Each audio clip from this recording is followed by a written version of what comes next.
Episode of Algebra 2. So today we are dividing and finding the roots of this equation. So the fundamental theorem of algebra states that the graph crosses the x-axis where x equals 0.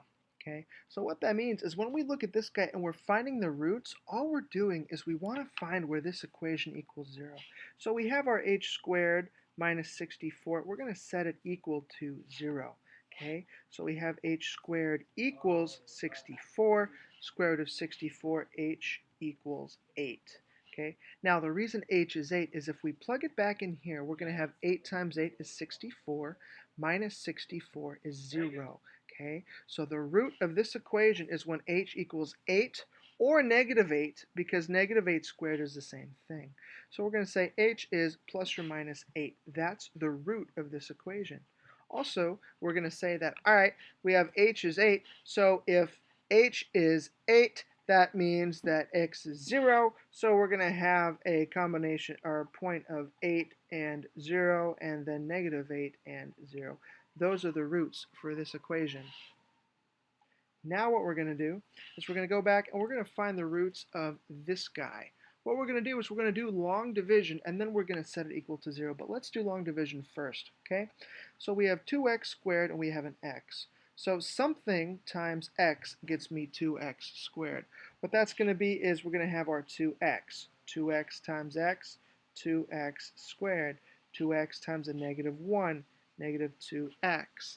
Now we're going to put the parentheses around it and we're going to subtract it as per usual. 2x squared minus 2x squared, 0x squared. We have a negative x minus a negative 2x. That's going to become a 3x. We're going to bring down our negative 3 there. Excuse me.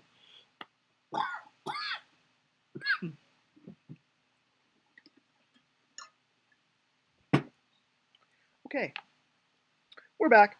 Now we have 3x. Something times x gets me 3x. That's going to be a 3. We're going to have a positive 3 here. 3 times x is 3x. 3 times a negative 1 is a negative 3. We're going to subtract as per usual, and we're going to get 0. So what's going to happen here is now we need to find the roots. What that means is this is a factor because we have a 0 here, right? So that means that 2x plus 3 must be a factor of this. So what we can say is we have x minus 1 times 2x plus 3. If we multiply them out, we will get the same thing. To find the factor, we set them equal to 0. X minus 1 equals 0. Then we have 2x plus 3 equals 0. You with me? Okay. Now what we're going to do is say x equals 1, 2x equals negative 3, x equals negative 3 over 2. So when we have to find our factors, we can say, all right, we have 1 comma 0, and then we have negative 3 over 2 comma 0.